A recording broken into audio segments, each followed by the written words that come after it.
Okay, so one of my favorite myths, urban legends, whatever you want to call it, has to deal with a horse's statue and the amount of hoofs being raised compared to how the person dies.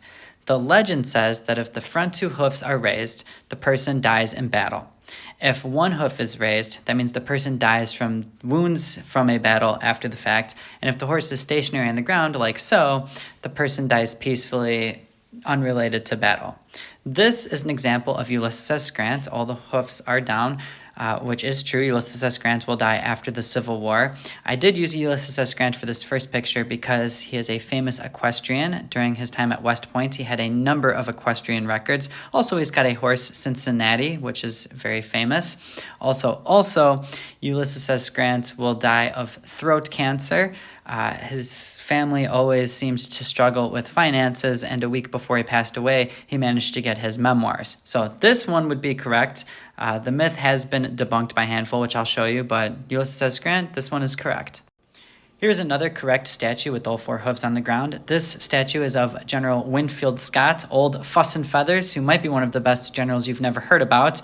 General Scott is the longest serving general officer in the Army, serving for over 50 years, serving in wars including the War of 1812, the Mexican-American War, and he is around, though later in life, during the American Civil War. He's the one that comes up with the Anaconda Plan. Look into that. Nonetheless, General Winfield Scott is said by numerous people to be the best general that the United States had, definitely a very prominent general in his time.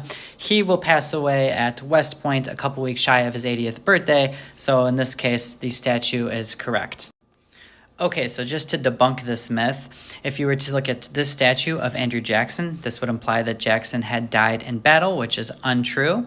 Andrew Jackson is, of course, our 7th president of the United States and serves in many battles, most notably winning the Battle of New Orleans during the War of 1812. Fun fact about Andrew Jackson, when he's leading his men through Pensacola, Florida, he has a skirmish with some Spanish soldiers who are holding the fort there, and that's the only fighting between Spanish soldiers and American soldiers during the entire War of 1812. Fun fact. Also, Andrew Jackson once killed a man in a duel. He was known to partake in many duels upon becoming the president.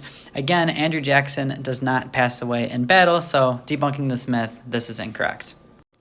I have one more to debunk this myth. This is Union General John Sedgwick, who during the Battle of Spotsylvania in the American Civil War claims to his soldiers that the Confederates couldn't hit an elephant, and then right afterwards proceeds to take a bullet in the face and dies. So really a lot of these statues just goes to the sculptor's preference, and there is no urban myth, though I personally like it, and it's something that I look out for.